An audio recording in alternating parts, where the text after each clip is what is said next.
લોકોને છેતરનાર લકી ડ્રોના આયોજકોની અટકાયત. Lucky draw યોજાય તે પહેલા જ 11 આયોજકોની અટકાયત કરાઈ. પાટણના હારીજમાં લકી ડ્રો યોજાવાનો હતો. લકી ડ્રો પહેલા એલસીબી પોલીસની કાર્યવાહી. 11 આયોજકો સામે ફરિયાદ નોંધાઈ. 399ની કૂપનમાં 5001 ઇનામો રાખ્યા હતા, જેમાં મોંઘી કાર, ટ્રેક્ટર અને બાઇક સહિતના ઇનામો હતા. એલસીબી પોલીસ લકી ડ્રો સંચાલકોની અટકાયત કરી હારીજ પોલીસ મથકે લઈ જવાયા હતા. 11 સંચાલકો વિરુદ્ધ હારીજ પોલીસ મથકે પોલીસ ફરિયાદ નોંધાઈ છે. સંવાદદાતા અશરફ જોડાઈ ગયા છે વધુ જાણકારી સાથે. અશરફ, આ જે આયોજન હતું કેવા પ્રકારનું હતું અને એલસીબીની કાર્યવાહી ત્યાં સામે આવી છે, શું વિગતો?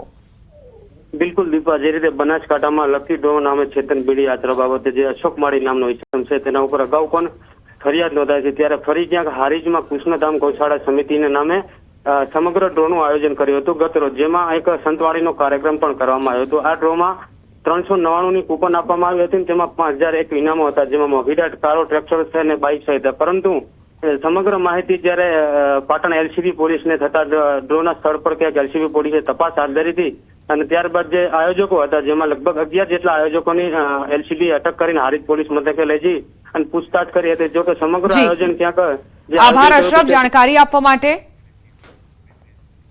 સુરતના ટેક્સટાઇલ માર્કેટમાં આગ કાબૂમાં આવ્યા બાદ સર્વેની કામગીરી હાથ ધરાઈ છે. 10 વેપારીઓને અંદર જવાની મંજૂરી આપવામાં આવી.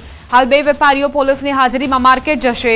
વેપારીઓ માર્કેટમાં જઈને સર્વે કરશે. સર્વે બાદ પોતાના અન્ય વેપારી મિત્રોને માહિતી આપશે. ચોથા દિવસે શિવશક્તિ ટેક્સટાઇલ માર્કેટમાં 10 વેપારીઓને અંદર જવાની મંજૂરી અપાઈ છે.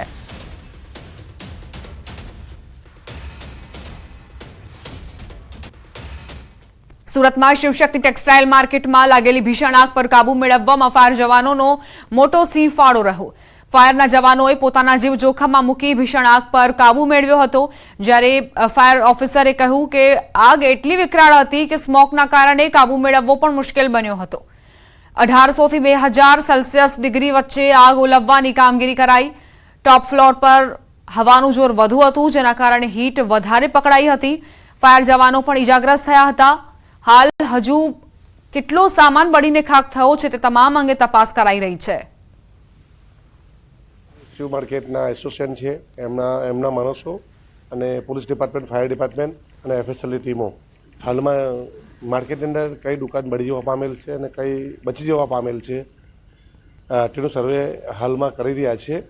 અને એમાં કમસે કમ વેપારીને કહી શકાય કે ભાઈ તમારી દુકાન બળી ગઈ છે, તમારી બચી ગઈ છે.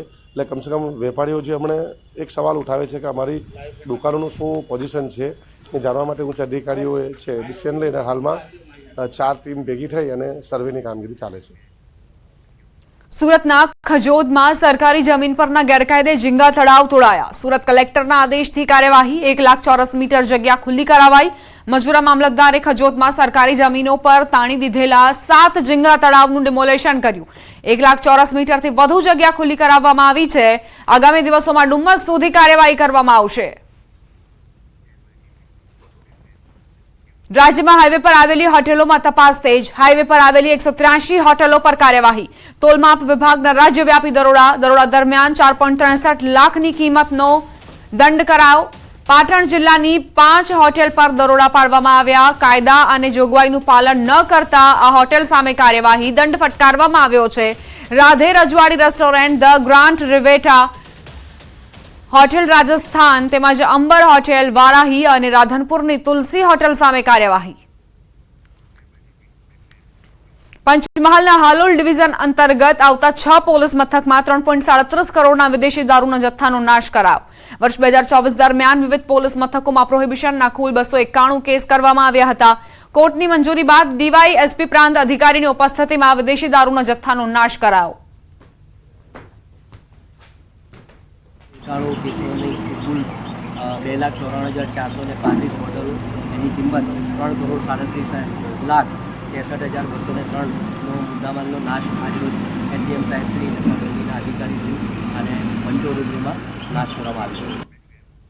આ સાથે જ બુલેટિનમાં અત્યારે બસ આટલું જ. વધુ અપડેટ્સ માટે આપ જોતા રહો ન્યૂઝ 18 ગુજરાતી.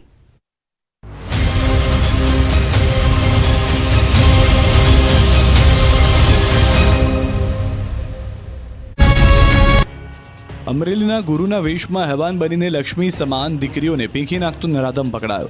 નરાધમ શિક્ષકે ધોરણ 4માં અભ્યાસ કરતી 9 વર્ષની બે બાળકીઓને હવસનો શિકાર બનાવી વારંવાર દુષ્કર્મનો ભોગ બનેલી દીકરીએ ઘરે વાત કરતા દીકરીના પિતાએ શાળામાં છુપાઈને અડપલા કરતા શિક્ષકને રંગે હાથે ઝડપીને પોલીસને સોંપ્યો છે.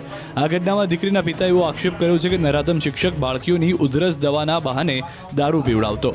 અમરેલી તાલુકા પોલીસ મથકે નોંધાયેલી ફરિયાદ મુજબ અમરેલીના ભારતનગરની શાળામાં ફરજ બજાવતો શિક્ષક મહેન્દ્ર કાબટિયા ધોરણ 4માં ભણતી 9 વર્ષની બે બાળકી પર છેલ્લા કેટલાક સમયથી દુષ્કર્મ ગુજારતો હતો.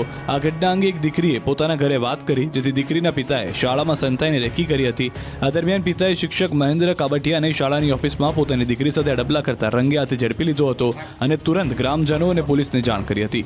ઘટનાની જાણ થતાં જ અમરેલી રૂરલ પોલીસ સ્થળ પર પહોંચી હતી અને આરોપીને ઝડપી લીધો હતો. આ ઘટનાને લઈને શાળામાં અભ્યાસ કરતી અન્ય દીકરીઓના વાલીઓમાં પણ રોષ જોવા મળ્યો છે, જેમણે નરાધમને કડકમાં કડક સજા કરવાની માંગ કરી. લોક સાહિત્યકાર દિવાયત ખવડે હાઈકોર્ટમાં અરજી કરતા ચાંગોદર પોલીસ એક્શનમાં આવી ગઈ. ઘટનાના 7 દિવસ બાદ આ મામલે પોલીસે દિવાયત ખવડની એફઆઈઆર નોંધી લીધી છે. સાથે જ પોલીસે દિવાયત ખવડ વિરુદ્ધ પણ ફરિયાદ નોંધી છે. દિવાયત ખવડના ડ્રાઈવરે ધાડની ફરિયાદ નોંધાવી છે, જેમાં ગાડી અને 5 લાખ રૂપિયા લઈ જવાનો આરોપ છે. બીજી તરફ ડાયરાના આયોજક ભગવતસિંહે ડાયરા પેટે દિવાયત ખવડે 8 લાખ રૂપિયા એડવાન્સ લીધા બાદ છેતરપિંડી આચરી હોવાની ફરિયાદ નોંધાવી છે. 20 ફેબ્રુઆરીએ આયોજક ભગવતસિંહ દ્વારા સનાથલમાં ડાયરાનું આયોજન કરાયું હતું. એ જ દિવસે પીપળાવ ખાતે પણ દિવાયત ખવડનો ડાયરો હતો. ભગવતસિંહના આરોપ પ્રમાણે રૂપિયા લીધા બાદ દિવાયત ખવડ ડાયરામાં હાજર ન રહ્યા. બીજી તરફ ખવડનો આરોપ છે કે પોતે ડાયરામાં આવ્યા હતા, પણ ઓડિયન્સ નહોતું, એટલે ફરી આવવાનું કહીને પીપળાવ ગયા હતા. આ દરમિયાન જ ભગવતસિંહ અને તેમના સાથીઓએ મારા ડ્રાઈવર કાના પર હુમલો કર્યો, 5 લાખ લઈ લીધા અને કાર પણ લઈ ગયા. ખવડના દાવા પ્રમાણે ભગવતસિંહે તેઓને એક પણ રૂપિયો આપ્યો નથી. જોકે પોલીસે 22 ફેબ્રુઆરી મામલે માત્ર અરજી જ લીધી હતી, કોઈ ફરિયાદ નોંધવામાં આવી નહોતી. આથી દિવાયત ખવડે હાઈકોર્ટમાં અરજી કરી હતી અને ફરિયાદ નોંધવા માટે પોલીસને નિર્દેશ આપતા તથા જવાબદાર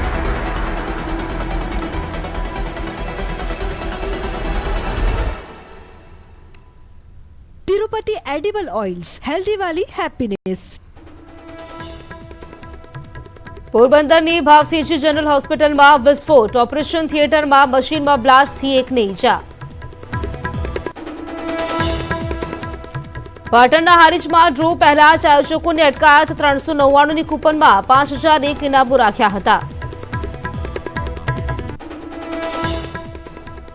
બદ્રીનાથમાં દુર્ઘટનામાં 57 મજૂરોમાંથી 47નું રેસ્ક્યુ, સીએમ પુષ્કર ધામીએ કર્યું નિરીક્ષણ.